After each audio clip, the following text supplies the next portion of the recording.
La formación de una nación, el conocimiento que va acumulando, tiene muchas cosas que son necesarias. Una de ellas es el aprendizaje de la historia. La historia como herramienta de conciencia de un pueblo, de las personas, de los ciudadanos. Hay entidades en República Dominicana que tienen que ver con esas responsabilidades. El Ministerio de Educación, en la formación desde el inicio escolar de una persona, pero también se puede continuar aprendiendo y consolidando esos conocimientos, haciendo visitas a un lugar que es muy importante para República Dominicana, como lo es el Museo Nacional de Historia y Geografía. Y para esto tenemos con nosotros al director del museo, que es el historiador José Guerrero. Saludos, maestro. ¿Cómo está usted? Bueno, un placer estar aquí contigo. Maestro, para los que se le plantea, bueno, vamos a hacer una visita al Museo de Historia y Geografía. Y dicen, pero ¿qué yo voy a buscar ahí? ¿Qué yo voy a aprender? En mi tiempo, ¿en qué lo voy a ocupar en eso? ¿Qué tan importante puede ser para un individuo que decide hacer ese tránsito? Bueno, los museos son los que guardan el patrimonio, en este caso de historia y geografía, el del hombre, el patrimonio cultural, el de historia natural, la historia natural y así por el estilo. En primer lugar, tiene una función de conservación de lo que es el patrimonio de una nación, y una nación sin patrimonio es prácticamente nada. Y en segundo lugar, tiene también la función de mostrar ese patrimonio para que sirva como apoyo a la educación y también para formar los valores fundamentales de una nación. Es decir, que los museos, desde que el primer museo se inventó, que eso fue en Alejandría, con ese nombre, ya tenía el aspecto de la exhibición de piezas, la restauración de piezas, la investigación y una biblioteca. Y eso fue, desde ese entonces, el museo es sinónimo de ciencia y arte también. Y también diversión en el sentido de que tú vas aprendiendo lo que te gusta. Es fundamental. Nosotros tenemos en el Museo Nacional de Historia y Geografía, comparte la Plaza de la Cultura Juan Pablo Duarte, donde hay 5 museos. Es una cosa única que tenemos a nivel del Caribe y de América, ¿eh? Eso no todos los países lo tienen. El Teatro Nacional, el Museo de Arte Moderno, Museo de Historia y Geografía, el Museo del Hombre, la Biblioteca Nacional, Museo de Historia Natural, la Cinemateca Nacional, en un mismo lugar, al cual se puede llegar por 1 metro. Es una cosa única. Se puede correr, podemos decir que ha dado resultados, frutos, ese concepto para el aprendizaje y consolidación del conocimiento del pueblo dominicano. Sí, porque ahí yo veo los muchachos, yo estoy recibiendo actualmente entre 3.200 estudiantes cada semana, sobre todo los fines de semana, pero el que va al Museo de Historia y Geografía va al Museo del Hombre, va al Museo de Historia Natural y aprovecha ese día y se da un banquete de todas las áreas del saber. ¿Qué se puede observar y aprender en el Museo Nacional de Historia y Geografía? ¿Y por qué esos dos conceptos, historia y geografía, juntos? Bueno, desde en el siglo XIX la historia se enseña con la geografía, porque si tú no puedes localizar geográficamente el hecho histórico, eso es una leyenda o eso es un mito o es un cuento. Si tú dices que el hecho sucedió en el país de los Nibelungos, cuando vas a buscar el país de los Nibelungos no lo encuentras, entonces es una leyenda. Ahora tienes que decir República Dominicana, 1884, 27 de febrero. Y tiene que estar el país, tiene que estar la geografía. Por eso es que la geografía va antes que la historia y se enseñan juntas.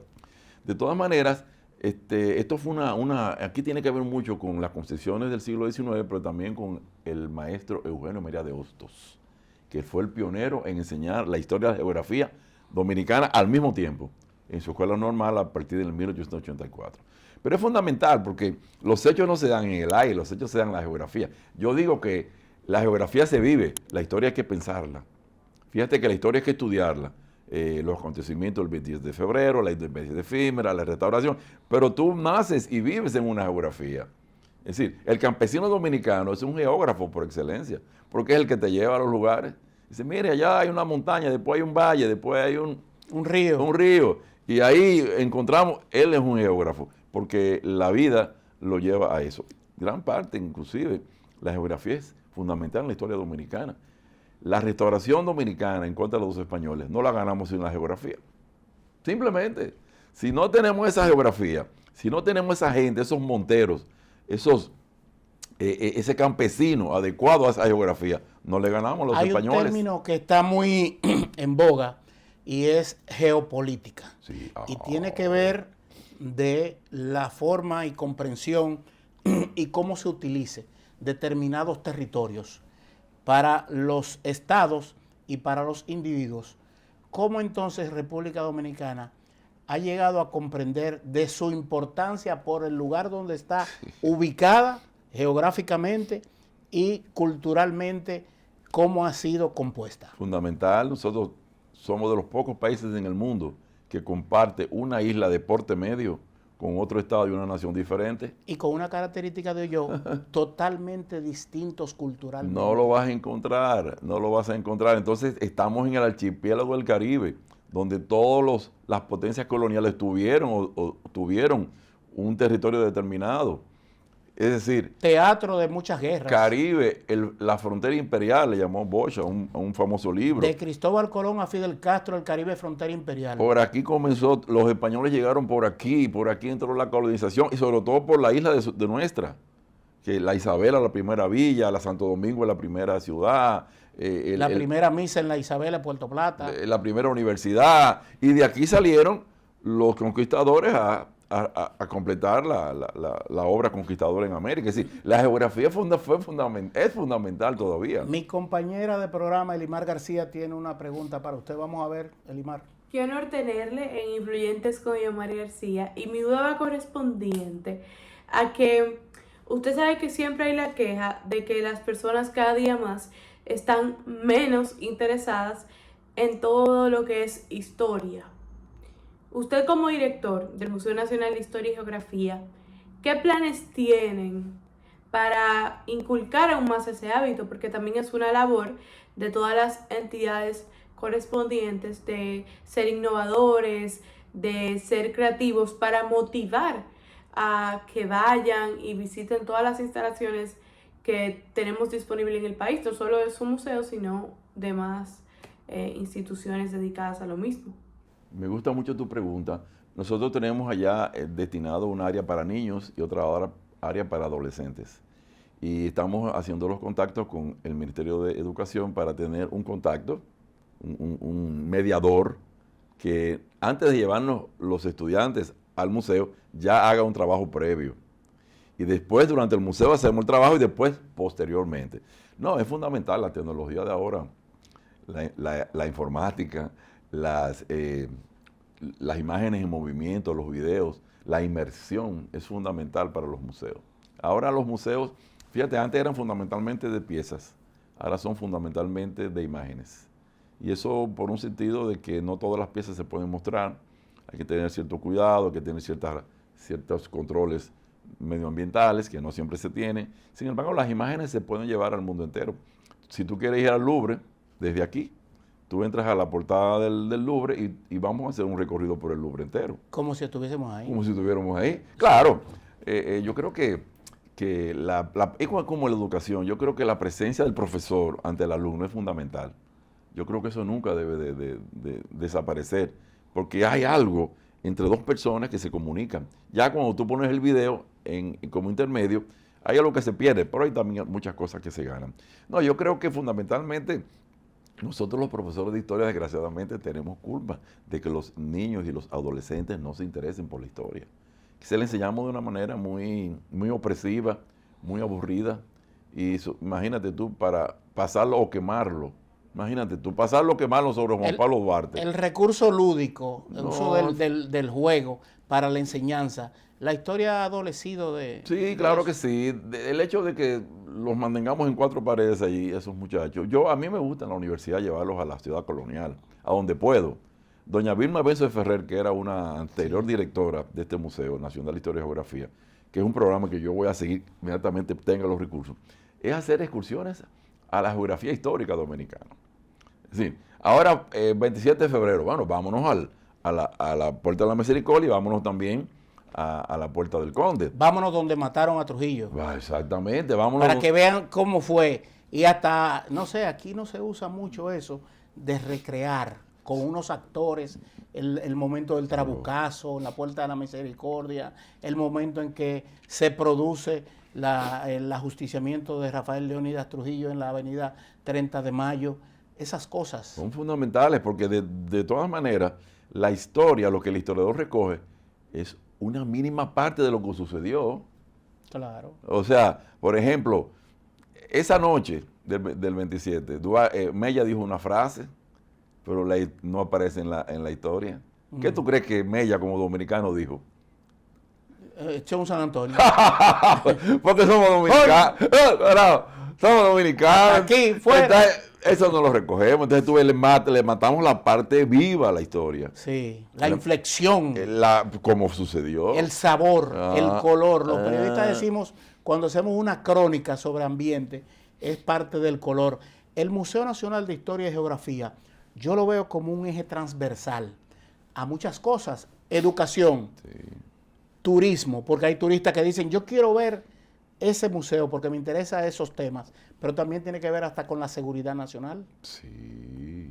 Porque los soldados, los militares, los formados en academia, y hasta los que no van a la academia, sino que simplemente entran como aspirantes con Cristo y son formados como rasos, pero que deben de tener conocimiento, así como se le lleva a la frontera para conocer los 300 y pico de kilómetros que tiene la frontera entre República Dominicana y Haití, así también conocer otros aspectos que tienen recogido en el Museo Nacional de Historia y Geografía. Allá tenemos una sala llamada de la Patria. Ahí tenemos, ¿qué mostramos ahí? Bueno, mostramos el piano de José Reyes, donde él compuso el himno. Que hay mucha gente que desconoce que primero fue la música y después la letra. Sí, la música. José Reyes le dice a su amigo Emilio Prudón, pónmele unas letras a esta marcha que yo he compuesto. Por eso es un himno como tan vibrante y que tiene esa fuerza de interpretación. Aunque el maestro José Jesús Ravelo le agregó... Sí. Le agregó... La aderezó un poco. Le agregó unos toques de trompeta marciales y también lo llevó a un tono que podía realmente cantarse, porque cuando él lo compuso no era demasiado alto. Pero bueno, esas son cosas que las cosas se hacen y se van mejorando. El maestro José Reyes también convino en que era positivo ese cambio. Tenemos también la mesa de la Constitución, la primera Constitución donde se firmó. Sí. Tenemos la tarja de los padres de la patria, donde fueron trasladados de la catedral a la Puerta del Conde en 1944. Nosotros tenemos una parte del Ministerio de Defensa que tiene sus uniformes, tiene sus medallas, sus escalafones, que cuando los guardias, digamos los guardias en general, ellos entran ahí, ellos hacen su saludo. Es que son parte son parte de la historia. Están los poderes del Estado, están los 174 febreristas que tuvieron la noche del 27 de febrero, los 154 firmantes de la manifestación de la separación del 16 de enero del 1844, están las fiestas patrias, fundamentalmente vinculadas, que son 27 de febrero y 16 de agosto. También tenemos una sala de los gobernantes y presidentes del país. De tal manera que eso ayuda mucho a rápidamente al que va, al turista le fascina, creo que tú sepas. El turista lo primero que nos pregunta es que cuándo comienza la República Dominicana, porque ellos ven mucho historia de Santo Domingo. Entonces le digo, bueno, mira, aquí te tengo que hacer esta historia porque no la tiene Cuba ni la tiene Puerto Rico.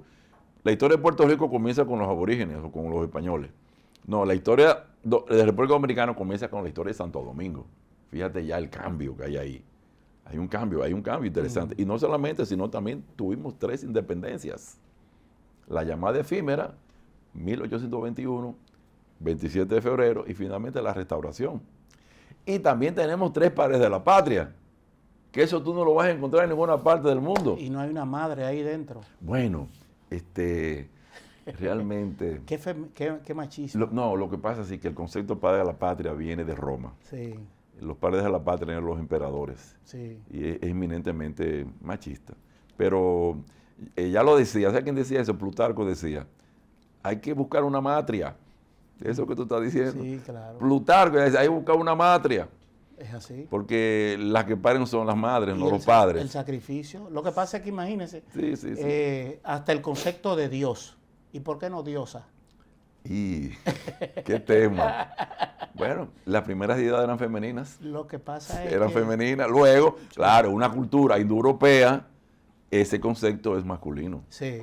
Permítame hacer una pausa para cumplir con nuestro patrocinador y retornamos con este diálogo. A ustedes manténganse con nosotros, estamos hablando con el director del Museo Nacional de Historia y Geografía, el maestro José Guerrero.